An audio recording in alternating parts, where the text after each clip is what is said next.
Now, when you were in Everett, were you on the safety committee? I was on the safety committee. Why don't you tell us a little bit Well, about that was that? very interesting. Uh, Another friend of mine, Pat Gradden, and I were on the safety committee, and we brought up some issues because it was so cold. We were on that first level, and the air was coming in off of the sound. It was terribly cold, and they wouldn't put an enclosure there, so we would permit us to stay warm. And so we went back and forth, back and forth. As soon, and they didn't want to do anything, for the employees. So as a result, I knew some other people, and I got that taken care of. And as soon as I got that, that was taken care of. And they said, "How did you do that? We've been trying to do that for years." And me and my smart mouth, I said, "Well, you don't know who I know." So anyway, got that taken care of, because people are sitting with blankets over, we were doing soldering and things like that, at machines, and it was miserably cold. So we got that taken care of, and then they got me taken care of too. They got me, they got me out of Everett. They didn't want you to speak. They put you on these committees, but then they didn't want you to say anything about it, They just wanted you there as a person. And so it was interesting. Well, it's pretty good that you actually got it accomplished. I They- did. I really did, And I remember this guy, Roger Washburn, was one of the generals at that time. Well, how did you get that done? I said, you have to know the right people. And I said, I got in contact with the right people, and I did, So we got it taken care of. But then, well, you know too much, You know too many people, so they got rid of me. And it was fine with me, I got it accomplished. It was a sense of accomplishments as far as I was concerned. And it Definitely. moved right along. hmm So where did they send you then? I came down to Plant 2 at a friend. Tom Dennis was a general supervisor, and they was going to lay me off because I had a medical restriction. And the guys Equal Opportunity, they lied and said they didn't know I had a medical restriction, which they did very well. They knew I had it. Roy Long, I never forget him. He knew I had it, and then he went to medical dispensary and said, "Oh, I didn't know." She said, "You did too." No, we just talked about that early on, and he lied his way out of it. Then I had to take him. We had a court there. I had to take him to court, for that. And Tom Dennis had heard about it, so he said, "Okay, Ruthie, come on down. Come on down. I got a place for you." So I went down to, I think, Kent Space Center then, and that's when I went back into electronics. Hmm. But I worked at Developmental Center, worked in the black box. I worked over at, Kent Space Center. I worked in the black box over there, so I have made my rounds. Now, your restriction, was that because you injured your arm? Yeah, my right forearm. I was injured from riveting a large 9X gun I was trying to use, and I thought the guy was on the panel and back of me, which he wasn't. I hate that. He just ruined my arm. Mm. So I could no longer do that. And the guy said, "Well, we didn't know anything about it. You were aware of that, Why are you lying about this, That is uncalled for. Why do you have this position if you can't do what is right?" So what was his response to that? He continued to lie his way out of it, But I said, what, you can't continue to do these things and think you're going to reap any good benefits, because you're not. And it was later on he had a serious stroke, and now my health is wonderful, and his is not good, because I see him at church quite often. And no, you can't do wrong and expect something good to come out of it. No. You're going to pay for it sooner or later, and he did quite well. I don't wish anything bad on anybody, but do the right thing. Right.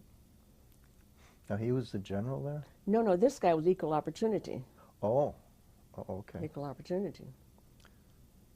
I guess he wasn't doing his job, No, he was did not do his job. Yeah. None of those guys were in Equal Opportunity. They didn't do their jobs. They did what they were told to do, really to keep us, like African Americans, we're known, or black, or whatever they call us, keep us down, and that's what he tried to do. But, I'm not one to be easily intimidated, and I wasn't going to allow him or anybody at the Boeing company to do that to me.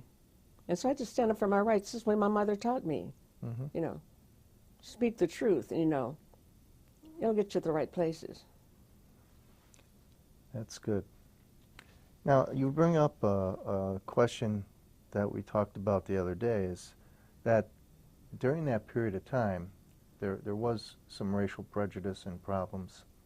Can you give us a few examples of what you saw?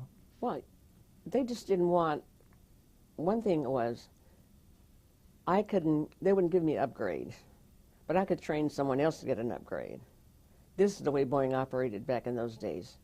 They'd bring these guys out like from Idaho, Montana, North Dakota to work. And these people had not seen any black people before, and they didn't know how to handle us. They probably thought, well, where do these people come from? Because they were, I mean, this is so wrong. Do you not have a newspaper? You do not read or whatever, you know? And they thought they could talk to you in any kind of way, and I would not permit that at all. This one guy said to me one time, we're at Plant 2, he says, you know what? I want you to get down to the 43 section, not 10 minutes later, but now. I said, excuse me? Who do you think you're talking to? And so I immediately walked out of the plane and went directly to the superintendent's office. And I made him aware of this. I mean, he took this guy, I was on the first shift, he took this guy and had him to go to school for 3 weeks and had him to go on second shift and had him to come back and apologize to me. Well, you had a wife and 7 children and his wife had cancer. I said, you know, that is not your problem. That is no reason why you to treat me like you want to treat me, but I'm not going to allow it. As long as you're working for me, he said, you're going to do this. I said, you know what? I don't work for you. I work for the Boeing company. You are my assigned supervisor, and I will not allow you to talk to me like this. So superintendent said, if he comes and says one word to you out of order, you let me know. He didn't dare ever do that again. Oh, no, no, no. See, the problem was I was working in a group with a lot of young guys, and a lot of them from Yakima. There was only 2 of us black ladies working, and the other one, she was so beautiful. And she was like a doll to everybody. And they didn't like it because we got along. I got along with all the young guys. They were wonderful. You know, I had no problem at all.